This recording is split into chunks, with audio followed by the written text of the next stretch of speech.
Jayam Vishnupad Paramahamsa Prabhajakacharya Snatarasata Shri Shima Jagat Guru Saraswarup Ananda Prabhupada Ki Jai.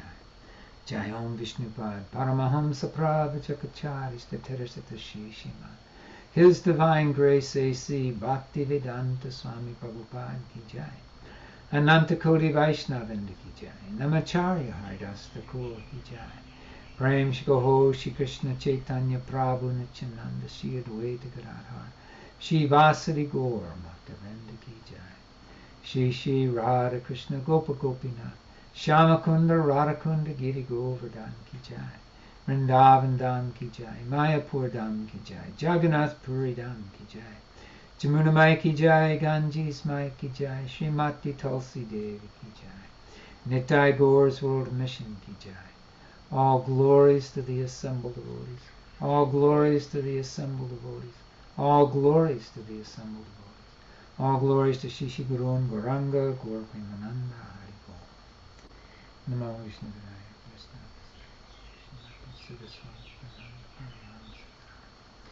Namaste Saraswati Devam Bodhavani Pacharani Nidasi Sasumya. Haribo Namaste. Haribo Shelley. Namaste Susanna. Haribo Namaste. Haribo. So Aaron, where are we? We did 11. We did 11. So, yeah, we'd be up to 12. It took me a while because I have this YouTube blocker on my computer. You know how YouTube always puts all kind of videos to distract you all over the place on the bottom and side? I finally had to get something to turn all those off so I didn't click on them all the time and get distracted. Anyway, but it was blocking me from seeing the Bhagavatam playlist this time. I finally found a way to get to it, though. So we're starting with 12 then? Yes, that's right. So we finished King Indra annihilates the demons. That's 11. And so we should start with the Mohini Murti incarnation bewilders Lord Shiva. Wonderful. Okay. So for those of you who weren't here last week, we're doing a quick summary study of the 8th canto because we finished the 8th canto a week before last. So now we're going through and we're reading the chapter summaries of all the 24 chapters. And we're starting with chapter 12, the Mohini Murti incarnation bewilders Lord Shiva.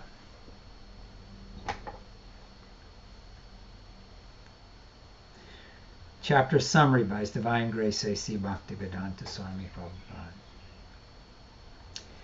This chapter describes how Lord Shiva was bewildered upon seeing the beautiful Mohini Murti incarnation of the Supreme Personality of Godhead, and how he later came to his senses. When Lord Shiva heard about the pastimes performed by the Supreme Personality of Godhead, Hari, in the form of an attractive woman, he mounted his bull and went to see the Lord. Accompanied by his wife, Uma, and his servants, the Bhutagana, or ghost, he approached the lotus feet of the Lord. Lord Shiva offered obeisances to the Supreme Lord as the all-pervading Lord, the universal form, the supreme controller of creation, the super-soul, the resting place for everyone, and the completely independent cause of all causes. Thus he offered prayers giving truthful descriptions of the Lord. Then he expressed his desire. The Supreme Personality of Godhead is very kind to his devotees. Therefore, to fulfill the desire of his devotee, Lord Shiva, he expanded his energy and manifested himself in the form of a very beautiful and attractive woman. Upon seeing this form, even Lord Shiva was captivated. Later, by the grace of the Lord, he controlled himself. This demonstrates that by the power of the Lord's external energy, everyone is captivated by the form of woman in this material world. Again, however, by the grace of the Supreme Personality of Godhead, one can overcome the influence of Maya. This was evinced by Lord Shiva, the topmost devotee of the Lord. First he was captivated, but later, by the grace of the Lord, he restrained himself. It is declared in this connection that only a pure devotee can restrain himself from the attractive feature of Maya. Otherwise, once a living entity is trapped by the external feature of Maya, he cannot overcome it. After Lord Shiva was graced by the Supreme Lord, he circumambulated the Lord along with his wife Bhavani and his companions, the ghost. Then he left for his own abode. Sukadeva Goswami concludes this chapter by describing the transcendental qualities of Uttama Shloka, the Supreme Personality of Godhead, and by declaring that one can glorify the Lord by 9 kinds of devotional service, beginning with Shravanam Kirtanam.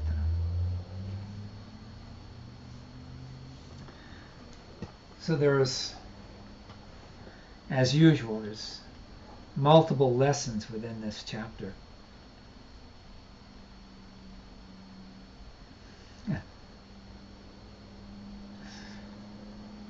So in the beginning, Lord Shiva is feeling a little bit proud because of his sober nature. Right? He's not attracted. He sees things as they are, and he's not attracted by the illusory energy of the Supreme Personality of Godhead, and therefore he's not attracted by the allurements of Maya, and he's satisfied living under a banyan tree and living a very simple existence by most people's standards, you know. And when he heard how Mohini Murti totally bewildered the demons, and even the demigods for that matter, he just thought, let me see this. This is, you know, Krishna's amazing, but I'd like to see this myself. And so when he went there, and then of course Mohini Murti just totally devastated Lord Shiva's pride. You know, next thing you know, he's chasing her through the forest, trying to capture her, and just totally in the illusion, you know, that he wants this beautiful woman for his enjoyment, and just completely forgetting himself, even in the presence of his wife and his followers and everyone else, just totally embarrassing himself in that sense. But then by the grace of Krishna, he regains his understanding. And the wonderful thing about Lord Shiva is that even though he had just been totally bewildered by this illusory energy of Krishna, he wasn't embarrassed by it. He just thought it was another glorification of the Supreme Personality of Godhead, that he is so amazing that he can capture anyone's mind and heart like that. And so this was the nature of the devotee, is that he's never embarrassed or vanquished.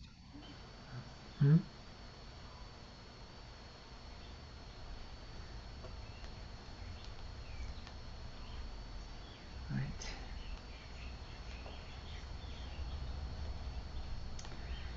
So then chapter 13.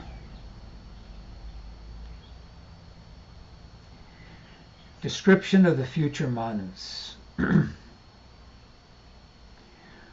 Of the 14 Manus, 6 Manus have already been described. Now this chapter will consecutively describe each Manu from the 7th to the 14th. So you guys remember how that works, right? So every day of Lord Brahma, there's 14 different Manus. And each Manu is considered the lawgiver and kind of the what would be a good equivalent, the magistrate of the material world during his span. And so we've covered the 6 first Manus, and so King Parikshit is now asking Sukadeva Goswami about the future Manus. And so King Parikshit, Sukadeva Goswami is relating this to King Parikshit.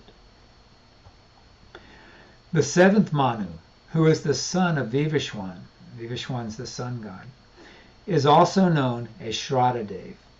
He has 10 sons named Ishvaku, Nabhaga, Drsya, Saryati, Narisyantra, Nabhaga, Dista, Tarusha, Prashadra, and Vasuman.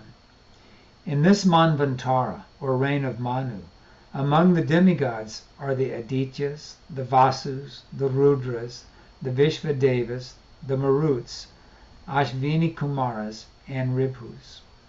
The king of heaven, Indra, is known as Purandara, and the 7 sages are known as Kashyapa, Atri, Vashishta, Vishvamitra, Gotama, Janmadagni, and Bharadwaja. During this period of Manu, the Supreme Personality of Godhead, Vishnu, appears from the womb of Aditi in his incarnation as the son of Kashyapa. In the period of the 8th Manu, the Manu is Savarni. His sons are headed by Nirmoka, and among the demigods are the Stupatas. Bali, the son of Virachana, is Indra, and Galava and Purusharam are among the 7 sages. In this age of Manu, the incarnation of the Supreme Personality of Godhead appears as Sarvabhauma, the son of Devagoya and Sarasvati. In the period of the 9th Manu, the Manu is Daksha Sarvani. His sons are headed by Bhutaketu, and among the demigods are the Marichabhas. Abhuta is Indra, and among the 7 sages is Dutiman. In this period of Manu, the incarnation of Rishabh is born from Ashuman and Abubara. In the period of the 10th Manu, the Manu is Brahma Sarvani. Among his sons are Burashena, and the 7 sages are Havishman and others. Among the demigods are the Suvashnas, and Shambhu is Indra. The incarnation in this period of Manu is Vishvakashena, who is a friend of Shambhu, and who is born from the womb of Vishukshi in the house of a Brahmin named Vishvarashta. In the period of the 11th Manu, the Manu is Dharma Sarvani, who has 10 sons headed by Satya Dharma. Among the demigods are the Vihangarmas. Indra is known as Vaidirtha, and the 7 sages are Aruna and others. In this Manvantara, the incarnation is Dharmashetu, who is born of Vaiditra and Aryaka. In the period of the 12th Manu, the Manu is Rudra Savarni, whose sons are headed by Devavan. The demigods are the Haritas and others. Indra is Ritadama, and the 7 sages are Tampramurti and others. The incarnation in this Manvantara is Sudhama, or Shadhama, who is born from the womb of Surnitra. His father's name is Satyashasha. In the period of the 13th Manu, the Manu is Devasarani. Among his sons is Chitrasena. The demigods are the Sukamars and others. Indra is Devashpati, and Nirmoka is among the sages. The Manvantar avatar is Yogeshvara, who was born of Devahotra and Brihati. In the period of the 14th Manu, the Manu is Indra Shavani. Among his sons are Uru and Garbhira. The demigods are the Parvitras and others. Indra is Suchi, and among the sages are Agni and Bahu. The incarnation of this Manvantara is known as Brihadanu. He is born of Satyayana from the womb of Vitana. The total duration of the periods ruled by these Manus is calculated to be 1,000 Chatra Yugas, or 4,300,000 times 1,000 years.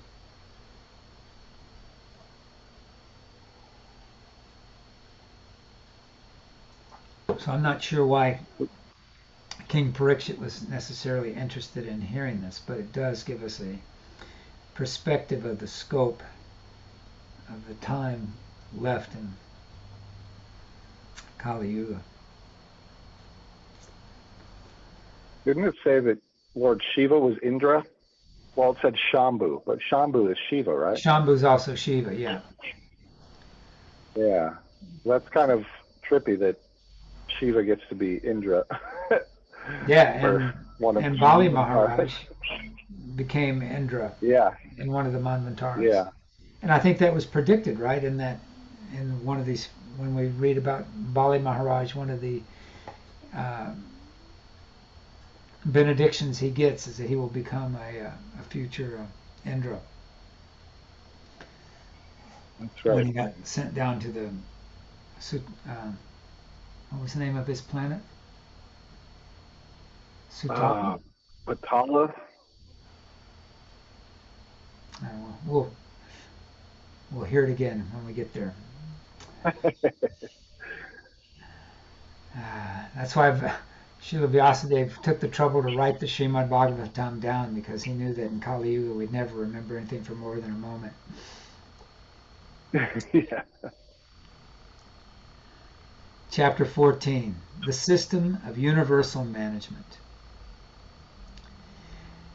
This chapter describes the duties allotted to Manu by the Supreme Personality of Godhead. All the Manus, as well as their sons. Are we getting some weird noises? Should I turn off my original sound? Oh, it might be me. I'll turn mine off too, see if it helps. We'll start again. This chapter describes the duties allotted to Manu by the Supreme Personality of Godhead. All the Manus, as well as their sons, the sages, the demigods, and the Indras, act under the orders of various incarnations of the Supreme Personality of Godhead.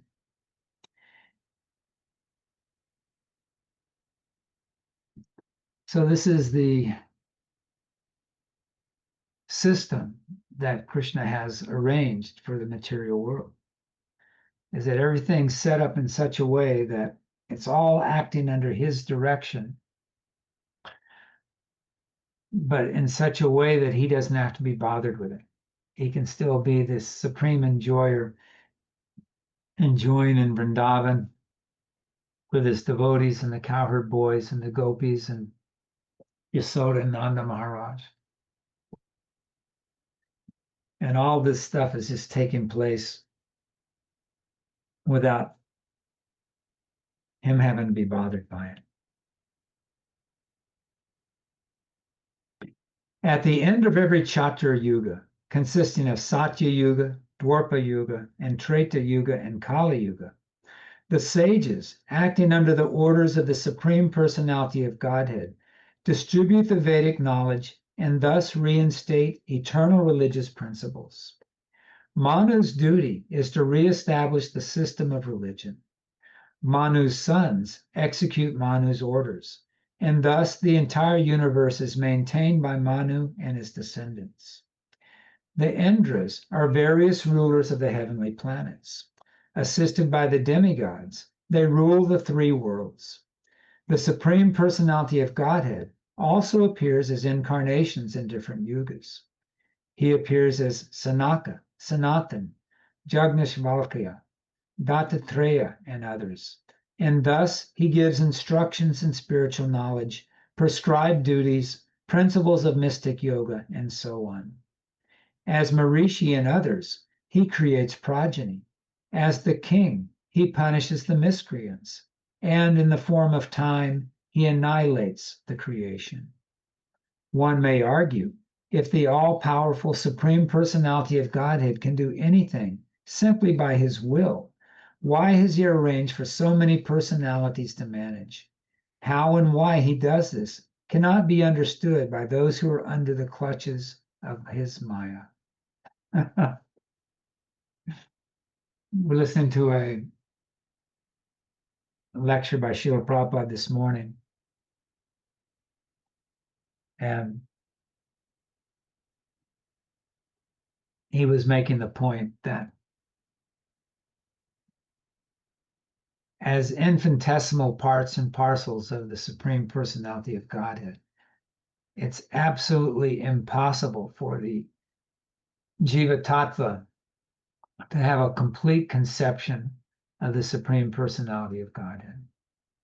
And he compared it to one single cell in an elephant's foot, trying to understand the entire elephant.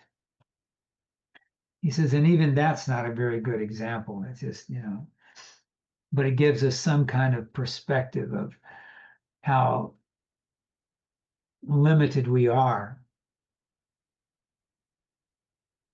in this form, this human form of life. And this human form of life is the pinnacle life form in this particular planet Earth that we're living on.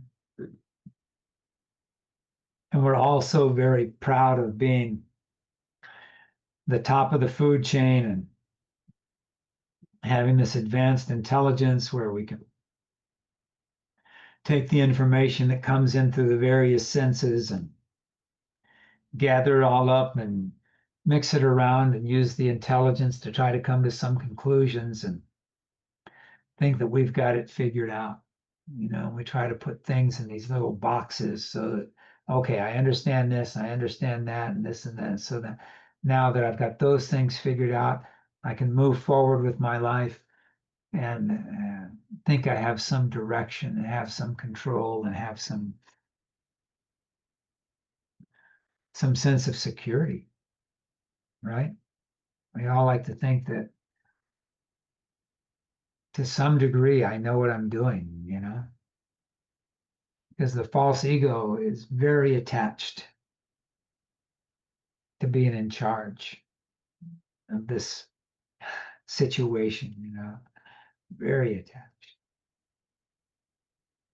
And that's why the spiritual master comes, and the first thing he tries to do is tries to teach us humility, tries to teach us the importance of understanding our actual position and our actual function in the grand scheme of things. Srila Prabhupada was explaining in another lecture how the parent's first duty is to teach his children to pay their obeisances to the spiritual master. This simple act of paying obeisances to the spiritual master is the first step of surrender to the Supreme Personality of Godhead. When you're recognizing that it's there, it's a tool to help us realize that we have to take shelter of a higher authority to navigate the complexities of this life in this world.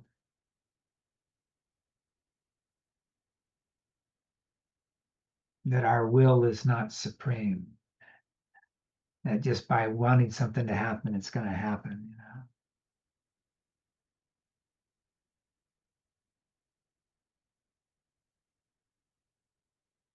In chapter 15, Bali Maharaj conquers the heavenly planets.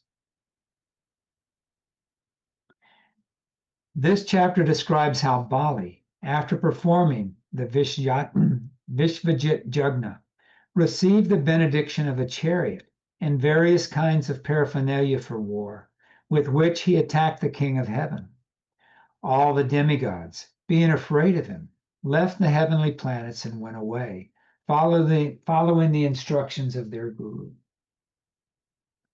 Anyone remember who the guru of the demigods is?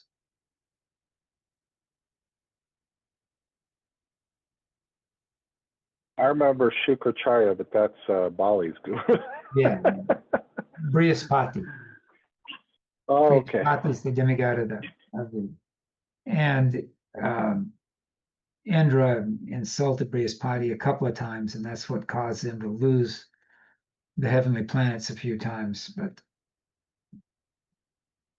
when he gets it right and follows the instructions and surrenders properly to his spiritual master, then they can keep the upper hand. So when Bali Maharaj followed the instructions of his guru, Sukracharya, the demons got the upper hand. Continuing.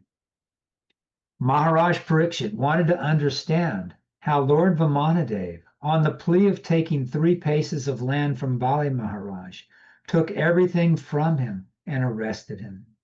Sukadev Goswami responded to this inquiry with the following explanation. In the fight between the demons and the demigods, as described in the 11th canto of this 11th chapter of this canto, Bali was defeated and he died in the fight. But by the grace of Sukracharya, he regained his life. Thus, he engaged himself in the service of Sukracharya, his spiritual master. The descendants of Brigu, being pleased with him, engaged him in the Vishvajit Jagna. When this Jagna was performed, from the fire of Jagna came a chariot, horses, a flag, a bow, armor, and 2 quivers of arrows. Maharaj Palad, Bali Maharaj's grandfather, gave Bali an eternal garland of flowers, and Sukracharya gave him a conch shell. Bali Maharaj, after offering obeisances to Prahlad, the Brahmins, and his spiritual master, Sukracharya, equipped himself to fight with Indra and went to Indrapuri with his soldiers. Blowing his conch shell, he attacked the outskirts of Indra's kingdom.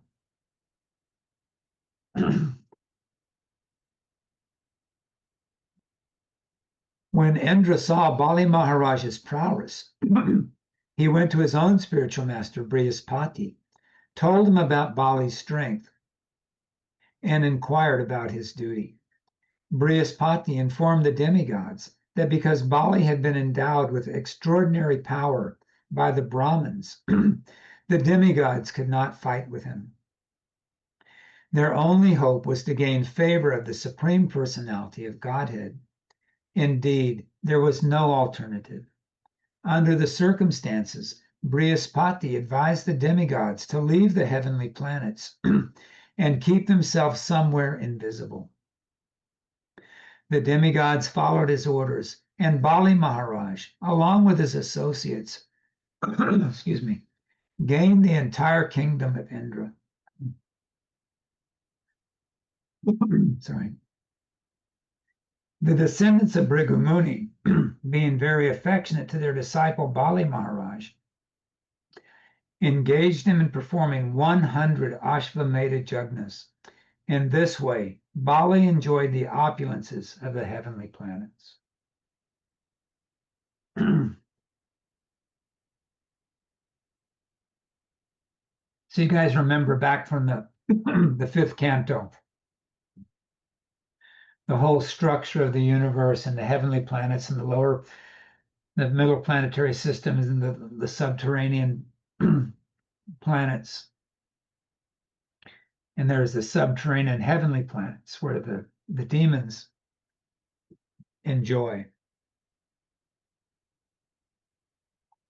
And it's actually described that the subterranean heavenly planets actually offer a higher level of enjoyment than the heavenly planets of King Indra. But it's the nature of demons that they just can't be satisfied. So you may be wondering, how can demons get this place of these subterranean heavenly planets? Well, it's possible within the Vedic system to be very pious, yet at the same time still remain envious of the Supreme Personality of Godhead. Right? There's all kinds of pious activities you can do. You can dig wells, you can open hospitals, you can, plant orchards, fruit trees, and things like that. You can do things to help the general population, but your motivation, instead of being to help bring people closer to Krishna, your motivation is just to gather fame and reputation and to gain good karma so that eventually you can get more and more material enjoyment. So it's possible to be a very pious demoniac personality and get these subterranean, go to these subterranean heavenly planets. But because your mentality is still that of trying to be the supreme enjoyer, even though you have all this untold facility for enjoyment, you're not satisfied. And so they're always trying to seek more. So they're thinking, the demigods must be happier than we are, right? We've got all this stuff. We're not happy, but the demigods, they must be, you know. So let's go take over the demigod scene and then we'll be happy. And so there's always this constant battle between the demigods and the demons. And of course, this also benefits the demons. I mean, the demigods. And how does it benefit the demigods? He forces them to take shelter of Krishna. Right. Usually they take shelter of Vishnu, right? That's who they think of as the Supreme Personality Godhead. But it keeps them mindful of the fact that they're not, or it reminds them every now and then at least, it helps them remember that there is someone above them, you know. This keeps them on track of developing their attraction and their devotion to the Supreme Personality of Godhead. So Krishna has all these different things going on, and it's all designed for everyone's benefit. Try to help everyone eventually come back to him and come to that point of actually engaging in actual loving affairs. So in this case, in this particular cycle, the demons have the upper hand because they've taken advantage of the Vedic ritualistic sacrifices. And now they become very powerful, and so powerful that they could actually challenge the demigods. And so now the demigods are at a disadvantage, and now they're have to go into hiding. Which brings us to chapter 16, executing the Payovrata process of worship. As described in this chapter, because Aditi, the mother of the demigods, was very afflicted, her husband, Kashyapa Muni, told her how to observe vows and austerities for the benefit of her sons. Since the demigods were not visible in the heavenly kingdom, their mother, Aditi, because of separation from them, was very much aggrieved. One day, after many, many years, the great sage Kashyapa emerged from a trance of meditation and returned to his ashram. He saw that the ashram was no longer beautiful and that his wife was very morose. Everywhere in the ashram, he saw signs of lamentation. The great sage therefore inquired from his wife about the well-being of the ashram and asked her why she looked so morose. After Aditi informed Kashyapa about the ashram's well-being, she told him that she was lamenting for the absence of her sons. She then requested him to tell her how her sons could return and reoccupy their positions. She wanted all good fortune for her sons. Moved by Aditi's request, Kashyapa Muni instructed her in the philosophy of self-realization, the difference between matter and spirit, and how to be unaffected by material loss. But when he saw that Aditi was not satisfied, even after he had given these instructions, he advised her to worship Vasudeva, Janardana. He assured her that only Lord Vasudeva could satisfy her and fulfill her desires. When Aditi then expressed her desire to worship Lord Vasudeva, Prajapati Kashyapa told her about a process of worship known as Payovrata, which is executed in 12 days. Lord Brahma had instructed him how to satisfy Lord Krishna by this process, and thus he advised his wife to observe this vow and its regulative principles.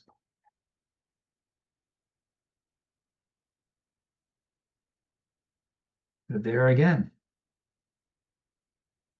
Krishna works in his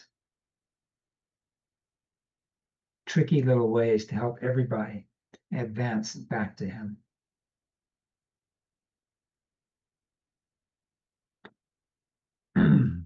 Chapter 17.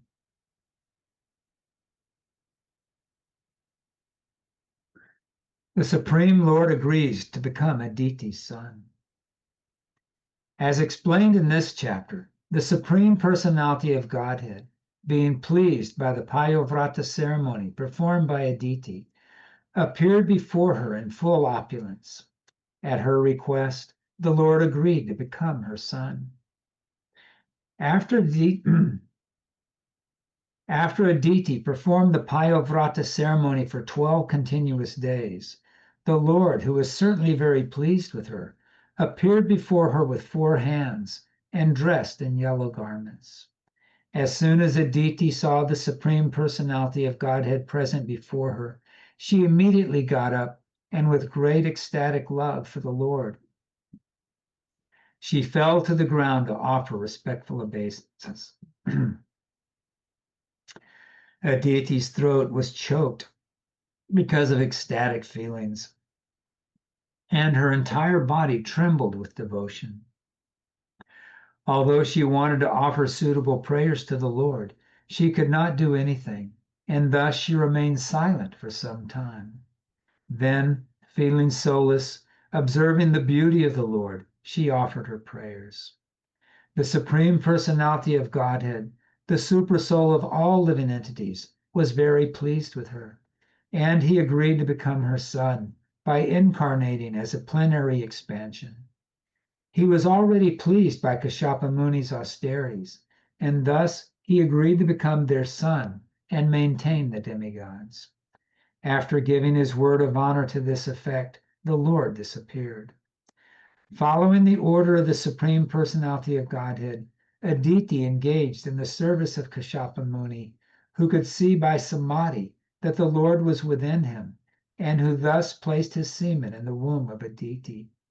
Lord Brahma, who is known as Hiranyagarbha, understood that the Supreme Personality of Godhead had entered Aditi's womb. Thus, he offered prayers to the Lord.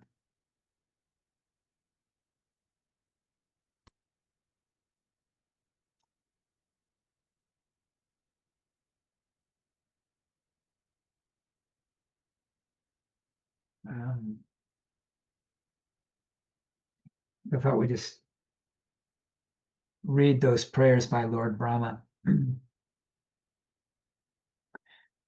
Text 25. Lord Brahma said, O Supreme Personality of Godhead, all glories unto you, who are glorified by all whose activities are all uncommon, and whose activities are all uncommon. I offer my respectful obeisances unto you, O Lord of Transcendentalist, controller of the 3 modes of nature. I offer my respectful obeisances unto you again and again. I offer my respectful obeisances unto you, the all-pervading Lord Vishnu, who have entered the cores of the hearts of all living entities.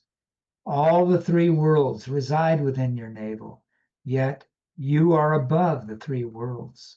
Formerly, you appeared as the son of Prishni. To you, the Supreme Creator, who are understood only through Vedic knowledge, I offer my respectful obeisances. O my Lord, you are the beginning, the manifestation, and the ultimate dissolution of the 3 worlds, and you are celebrated in the Vedas as the reservoir of unlimited potencies, the Supreme Person. O my Lord, as waves attract branches and leaves that have fallen into deep water, you, the Supreme Eternal Time Factor, attract everything in this universe. My Lord, you are the original generator of all living entities, stationary or moving, and you are also the generator of the Prajapatis. O my Lord, as a boat is the only hope for a person drowning in the water, you are the only shelter for the demigods, who are now bereft of their heavenly position. So this is Lord Brahma's basic relationship with Krishna, and that is in the form of Lord Vishnu, and it's a relationship of great awe and reverence. And this helps us understand why in the pastimes of Krishna, Lord Brahma had a hard time really understanding that Krishna was the Supreme Personality of God. He's used to relating to Lord Vishnu, with the four hands, the club, the disc, the conch shell, and all this great opulence and awe and reverence. And then here's this little cowherd boy who's playing in the forest and running around with the cowherd boys and having dalliances with the gopis and in the night. And he's going, wait a minute, who is this little boy? Gotta check this guy out. And so he tests out his powers by stealing his cows and cowherd boys and putting them in a cave and putting them under a mystic sleep for a year. But at the same time, because he's Lord Brahman, he's got a little bit of intelligence. He's thinking, I'm not so sure this was a good idea. So he, after just a moment of his time, he goes back to check on things. And that's when Krishna reveals to him that all of those different, Lord Brahma gets there and there's all the cows and the calves and the cowherd boys and everything's the way it was supposed to be. And he's going, wait a minute, didn't I put these guys in the cave and seal it and put them to sleep? And becomes totally bewildered and he starts, thinking he's going crazy. And then all of a sudden, each of those forms manifest as a four-armed form of Lord Vishnu. And then he starts to get the picture. And then he offers some more really wonderful prayers to Krishna in the Krishna book.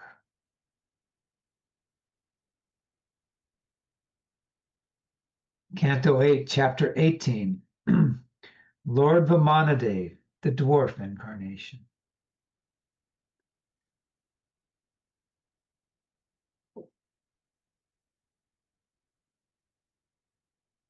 This chapter describes how Lord Vamanadev appeared and how he went to the sacrificial arena of Maharaj Bali, who received him well and fulfilled his desire by offering him benedictions. Lord Vamanadev appeared in this world from the womb of Aditi, completely equipped with conch shell, disc, club, and lotus. His bodily hue was blackish, and he was dressed in yellow garments. Lord Vishnu appeared at an auspicious moment on the Sarvana Dwadasi, when the Abhijit star had arisen. At that time, in all the three worlds, including the higher planetary system, outer space, and this earth, all the demigods, the cows, the Brahmins, and even the seasons were happy because of the Lord's appearance. Therefore, this auspicious day is called Vijaya. Jaya means victory, and Vijaya is the great victory, I think. When the Supreme Personality of Godhead, who has a Satchidananda body, appeared as the son of Kashyapa and Aditi, both his parents were very astonished. After his appearance, the Lord assumed the form of a dwarf, Vamana. All the great sages expressed their jubilation, and with Kashyapa Muni before them, they performed the birthday ceremony of Lord Vamana. At the time of Lord Vamanadev's sacred thread ceremony, he was honored by the sun god, Brihaspati, the goddess. He was honored by the sun god, Brihaspati, the goddess presiding over the planet Earth, the deity of the heavenly planets, his mother, Lord Brahma, Kuvera, the seven rishis, and others. Lord Vamanadev then visited the sacred arena on the northern side of the Narmada River, at the field known as Bhrigu, where the Brahmins of the Bhrigu dynasty were performing jagnas. Wearing a belt made of munja straw, an upper garment of deerskin, and a sacred thread, and carrying in his hands a danda, an umbrella, and a water pot, Kamandalu, Lord Vamanadev appeared in the sacrificial arena of Bali Maharaj. Because of his transcendentally effulgent presence, all the priests were diminished in their prowess, and thus they all stood from their seats and offered prayers to Vamanadev. Even Lord Shiva accepts on his head the Ganges water generated from the toe of Lord Vamanadev. Therefore, after washing the Lord's feet, Bali Maharaj immediately accepted the water from the Lord's feet on his head and felt that he and his predecessors had certainly been glorified. Then Bali Maharaj inquired of Lord Vamanadev's welfare and requested the Lord to ask him for money, jewels, or anything else he might desire.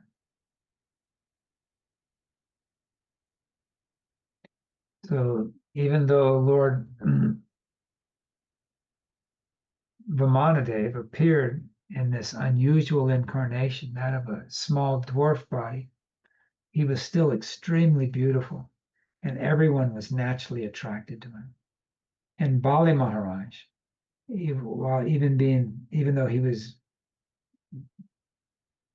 took birth in the demoniac families, he was actually a devotee. He was the grandson of Prahlad Maharaj. And therefore, due to his devotional nature, he was immediately attracted to Vamanadev, even if he didn't understand exactly who he was at the time. And therefore, when he washed Vamanadev's feet and took the water on his head, he felt ecstatic bliss and was prepared to give him anything and everything that he might desire. Chapter 19. Lord Vamanadev begs charity from Bali Maharaj.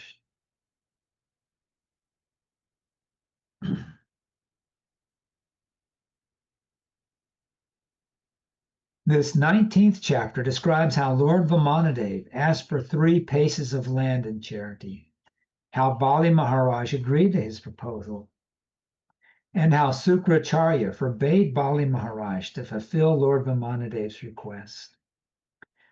When Bali Maharaj, thinking Vamanadev to be the son of a Brahmin, told him to ask for anything he liked, Lord Vamanadev praised Hiranyakashipu and Hiranyaksha for their heroic activities. And after thus praising the family in which Bali Maharaj had been born, he begged the king for 3 paces of land. Bali Maharaj agreed to give this land in charity, since this was very insignificant. But Sukracharya, who could understand that Vamanadev was Vishnu, the friend of the demigods, forbade Bali Maharaj to give this land. Sukracharya advised Bali Maharaj to withdraw his promise.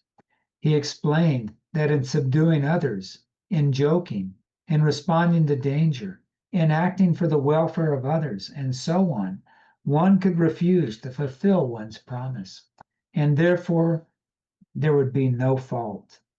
By this philosophy, Sukracharya tried to dissuade Bali Maharaj from giving land to Lord Vamanadev. So it's also explained in this chapter the nature of Sukracharya's distress. Anybody remember what it was? You remember what the name Sukracharya means?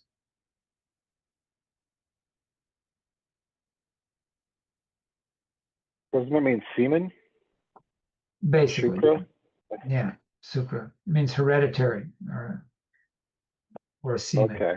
So it means that he was a hereditary guru, that he's interested in actually material things.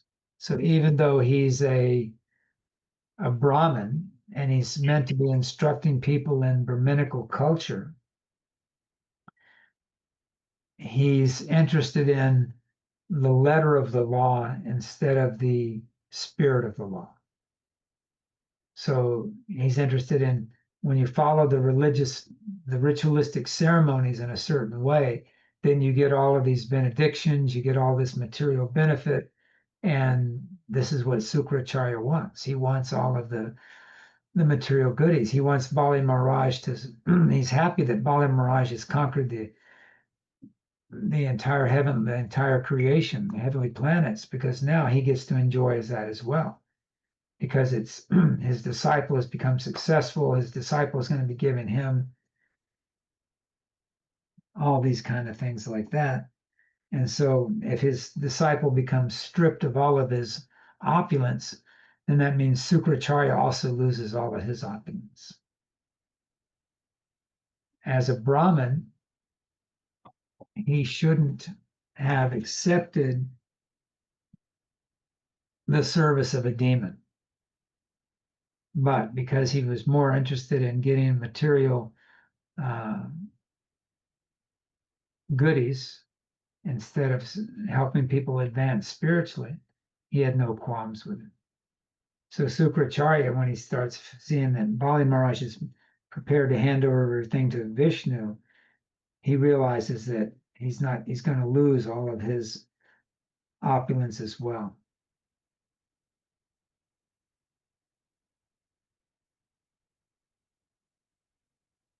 Now I've lost my place. Was that 19 or 20 we just did? It was 19, right? Yeah. Yeah, that was 19. Yeah. So chapter 20. Bali Maharaj surrenders the universe. The summary of this 20th chapter is as follows. Despite his knowledge that Lord Vamanadev was cheating him, Bali Maharaj gave everything to the Lord in charity, and thus the Lord extended his body and assumed a gigantic form as Lord Vishnu. So if you remember when we were reading this chapter, Bhaktivedanta Swami Prabhupada pointed out that it was the playful nature of Krishna that caused him to appear in the form of a dwarf, right? He wanted to have some fun. So he appears before Bali Maharaj as this very small person, and then he's going to expand himself, so that he fills up the entire universe. And it's like a joke. It's his way of having fun and pleasing his devotee, Bali Maharaj. Krishna is the supreme enjoyer. So even when he's having to do things like take all the goodies away from the demons, he finds a way to do it in a fun way.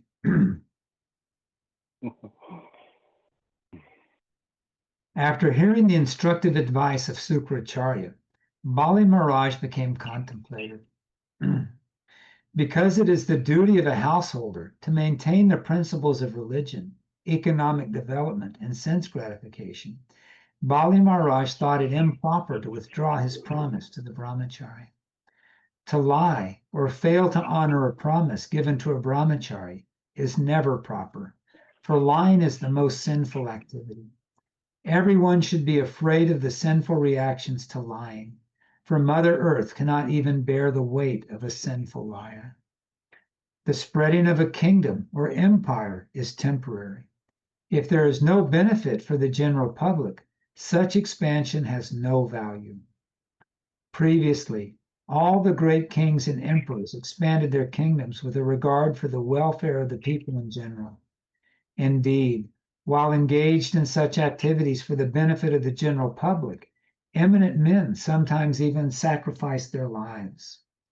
It is said that one who is glorious in his activities is always living and never dies. Therefore, fame should be the aim of life, and even if one becomes poverty-stricken for the sake of a good reputation, that is not a loss. Bali Maharaj thought that even if this brahmachari, Vamanadev, were Lord Vishnu, if the Lord accepted his charity and then again arrested him, Bali Maharaj would not envy him. Considering all these points, Bali Maharaj finally gave in charity everything he possessed.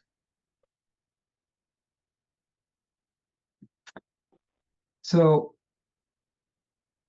in these so-called modern times of Kali Yuga,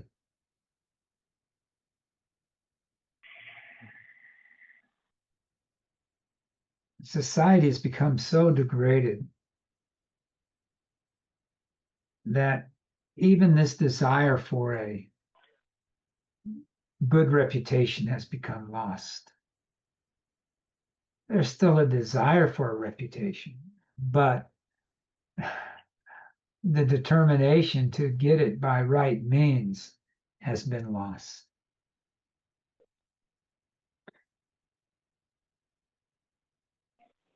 And this concept that one who's remembered for his activities in this world is considered to be always living, even though he's left, is not really a Vaishnavic principle, right? Because we appreciate the fact that even reputations within this material world are temporary and therefore have no real value. The only reputation worth having is a reputation as being a great devotee of Krishna, having some kind of reputation in a favorable way with Krishna or his incarnations. And this is actually something desirable. This is the kind of fame that should be appreciated. Not that the devotee is seeking any kind of fame or glorification. The devotee is simply satisfied by his service.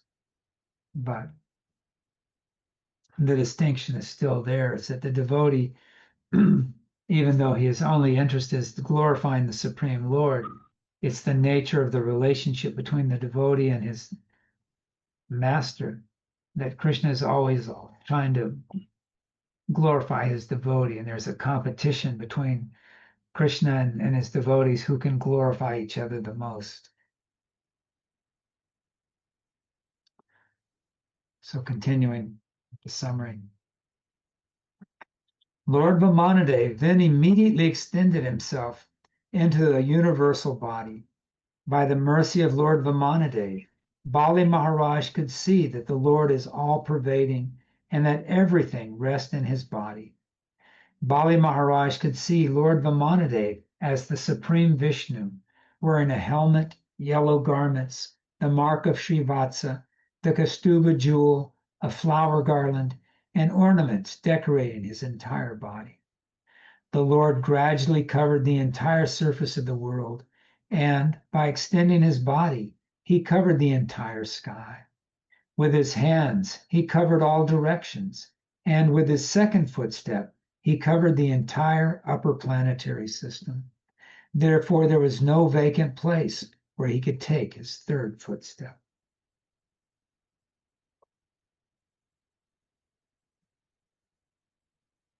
Chapter 21.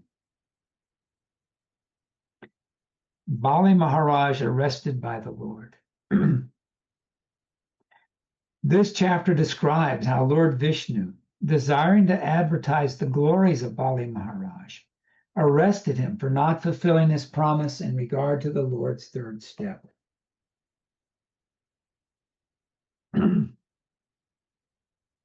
With the second step, the Supreme Personality of Godhead reached the topmost planet of the universe, Brahmaloka, which he diminished in beauty by the effulgence of his toenails.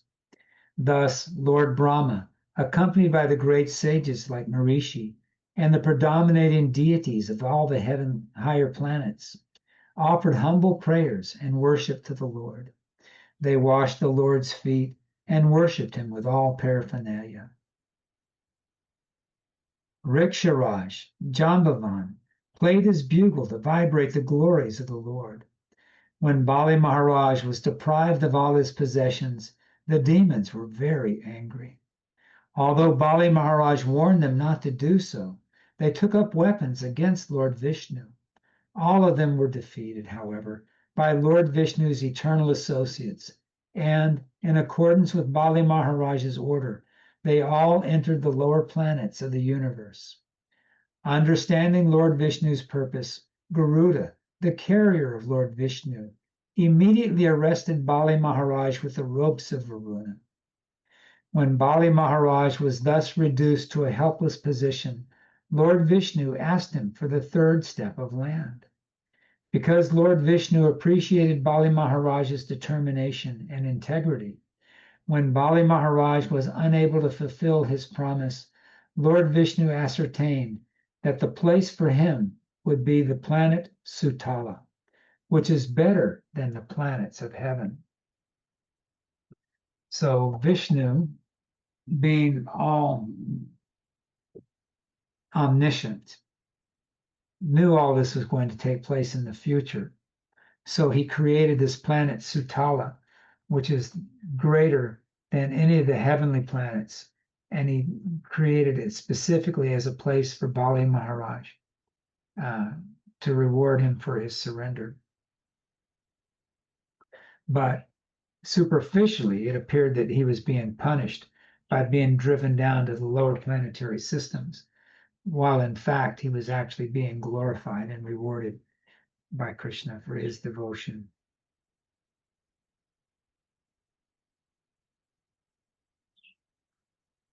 Chapter 22. Bali Maharaj surrenders his life. The summary of this 22nd chapter is as follows. The Supreme Personality of Godhead was pleased by the behavior of Bali Maharaj. Thus, the Lord placed him on the planet Sutala, and there, after bestowing benedictions upon him, the Lord agreed to become his doorman. Bali Maharaj was extremely truthful. Being unable to keep his promise, he was very much afraid, for he knew that one who has deviated from truthfulness is insignificant in the eyes of society. An exalted person can suffer the consequences of hellish life, but he is very much afraid of being defamed for deviation from the truth. Not anymore, folks. Anyway, Bali Maharaj agreed with great pleasure to accept the punishment awarded him by the Supreme Personality of Godhead. In Bali Maharaj's dynasty, there are many asuras who, because of their enmity toward Vishnu, had achieved a destination more exalted than that of many mystic yogis. Bali Maharaj specifically remembered the determination of Prahlad Maharaj in devotional service. Considering all these points, he decided to give his head in charity as the place for Lord Vishnu's third step. Bali Maharaj also considered how great personalities give up their family relationships and material possessions to satisfy the Supreme Personality of Godhead. Indeed, they sometimes even sacrifice their lives for the satisfaction of the Lord, just to become his personal servants. Accordingly, by following in the footsteps of previous acharyas and devotees, Bali Maharaj perceived himself successful. While Bali Maharaj, having been arrested by the ropes of Varuna, was offering prayers to the Lord, his grandfather, Prahlad Maharaj, appeared there and described how the Supreme Personality of Godhead had delivered Bali Maharaj by taking his possessions in a tricky way. While Prahlad Maharaj was present, Lord Brahma and Bali's wife, Vindhyalavali, described the supremacy of the Supreme Lord. Since Bali Maharaj had given everything to the Lord, they prayed for his release. The Lord then described how a non-devotee's possession of wealth is a danger, whereas a devotee's opulence is a benediction from the Lord. Then, being pleased with Bali Maharaj, the Supreme Lord offered his disc to protect Bali Maharaj and promised to remain with him. Jai Lord Vimanade.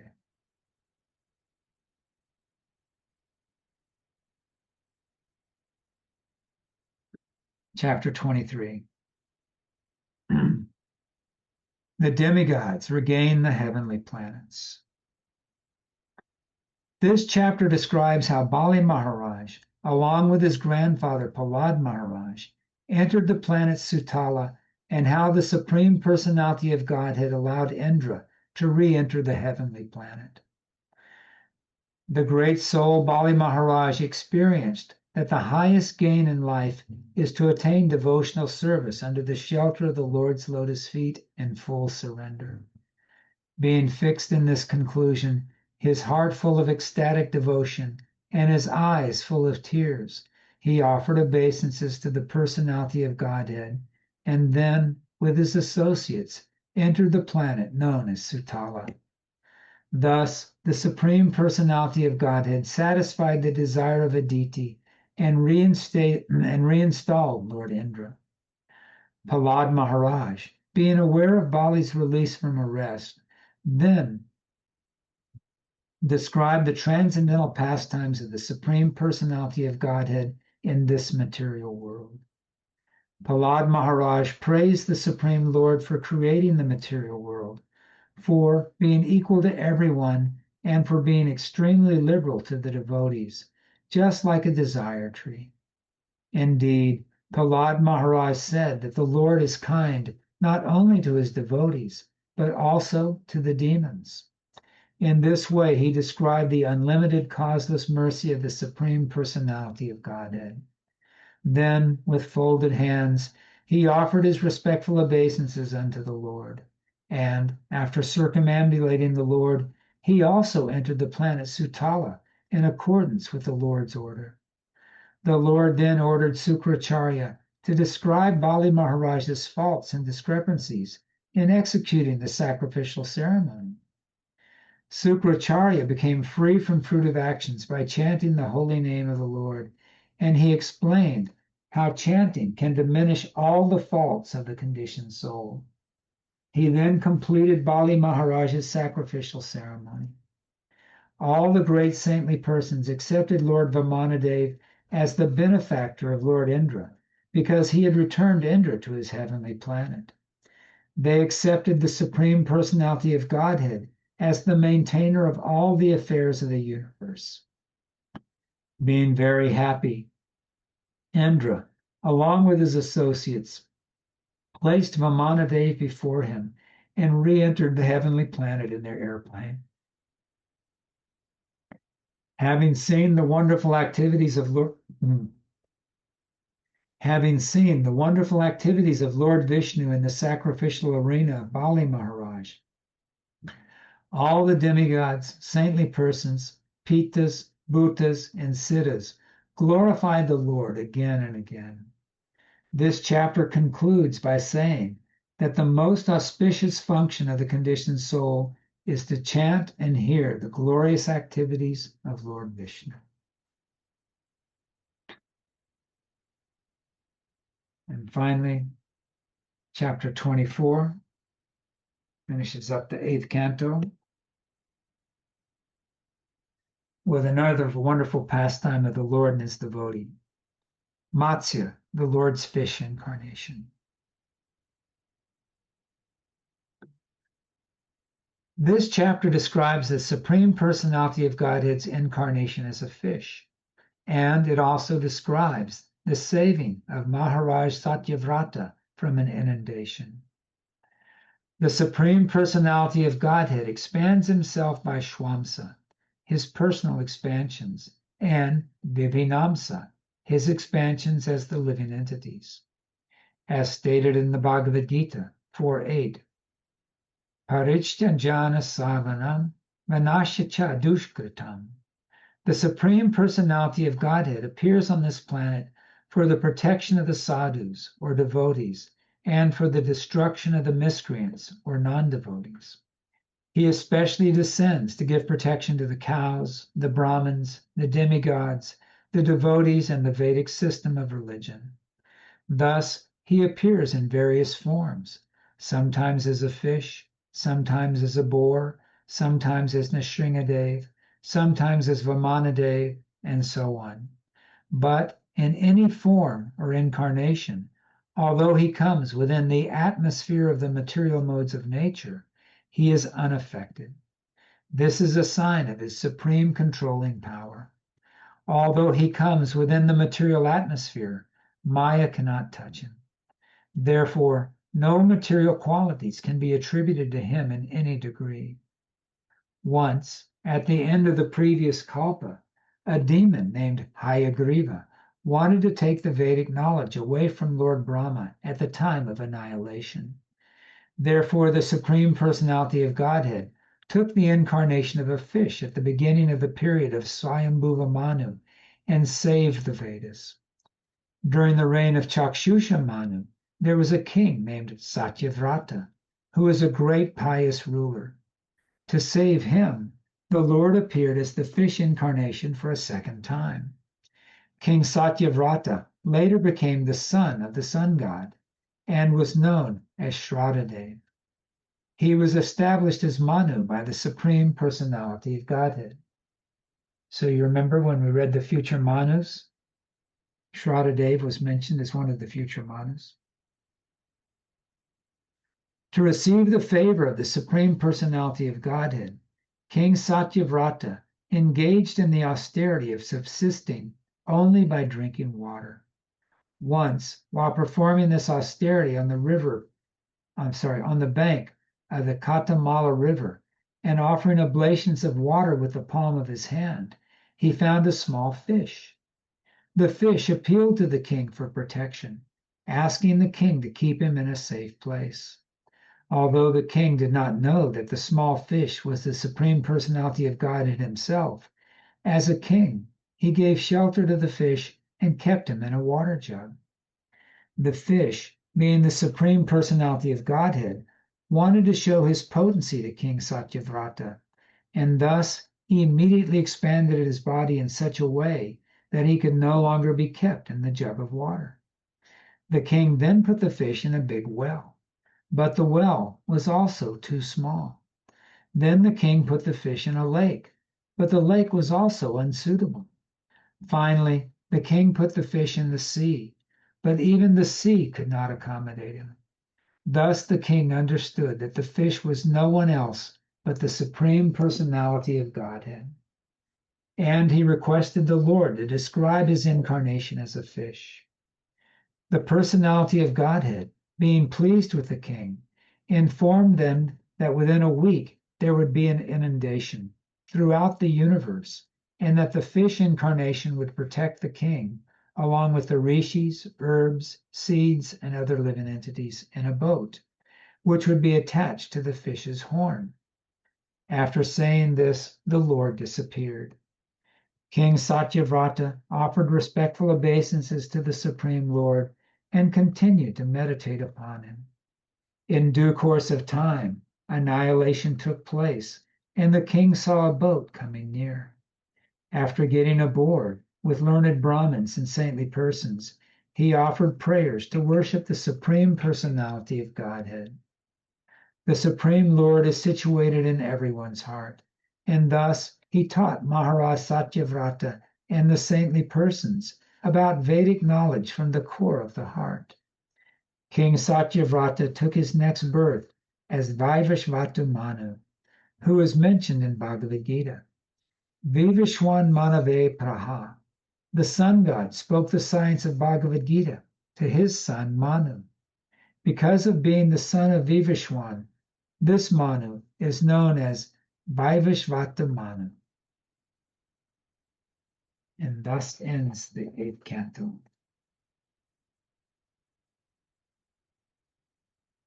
But as I recall, there was a beautiful prayer at the end of the 8th canto.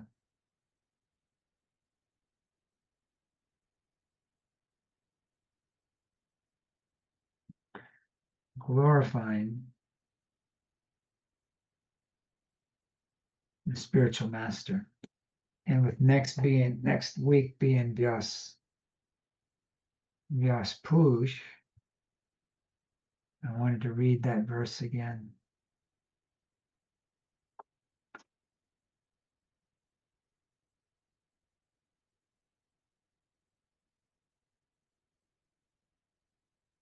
And I think it starts back here on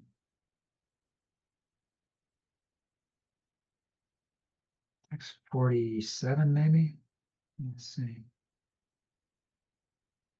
Oh, it's right at the end. It's, I think, after text 61.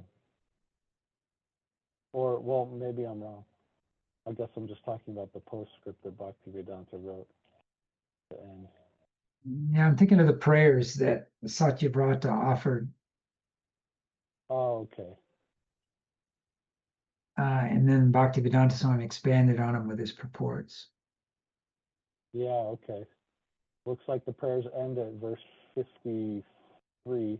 Yeah, I think they start around 47. Okay. 46, the king said. Yeah, Yeah, 45. actually, we're out of time though, Following aren't we? the instructions. Well, okay, we're out of time, but Yeah, I guess. I suggest that this would be a nice thing to read. The prayers by King Satyavrata and the purports by Bhaktivedanta Swami Prabhupada are nice run up to a appreciation of the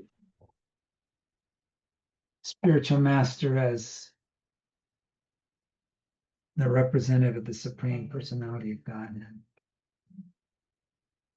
So next week there's going to be a 3-day retreat to celebrate Vyas Puj, Friday, Saturday, and Sunday. So I'll be at that retreat, so we won't be here for this class.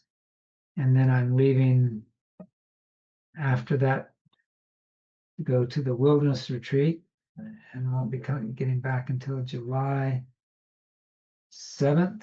So we'll be taking a little bit of a break before we start the 9th canto.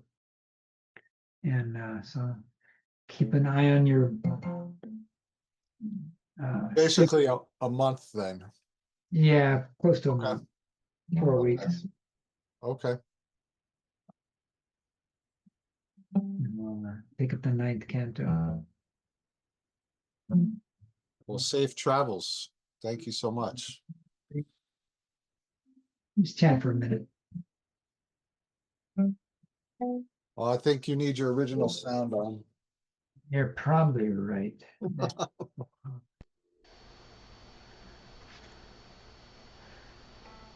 Oh, Krishna. Namam Vishnu Padaya Krishna Prasthaya Bhutale Shimate Saraswati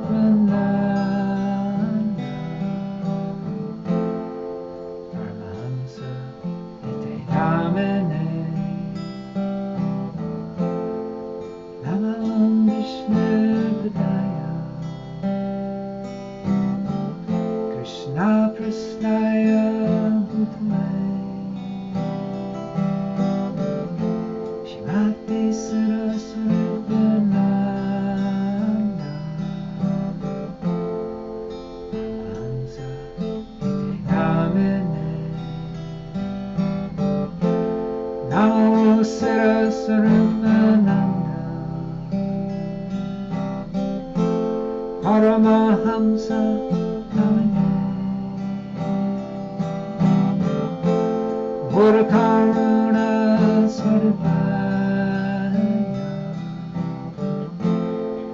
Radha Krishna Stayate Namo Saraswati Paramahamsa Namane Buddha Karuna Swarupaya Radha Krishna Stayate Namaste Saraswati Deva Gauravani Pracharane Nivasesha Sanyavati Astatya Vishatarane Namaste Saraswati Deva Gauravani Pracharane Nivasesha Sanyavati Astatya Vishatarane Bhaja Shri Krishna Chaitanya Prabhu Nityananda Shri Advaita Gadadhar Jiva Sadeva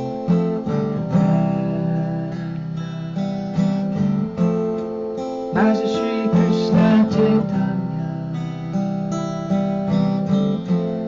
Prabhu Nityananda Shri Advaita Gadadhar Shri Vasudeva Bhaktivinoda Hare Krishna Hare Krishna Krishna Krishna Hare Hare Rama Hare Rama Rama Hare Hare Hare Krishna Hare Krishna Krishna Krishna Hare Hare Hare Rama Hare Rama Rama Hare Hare Jaya Radhe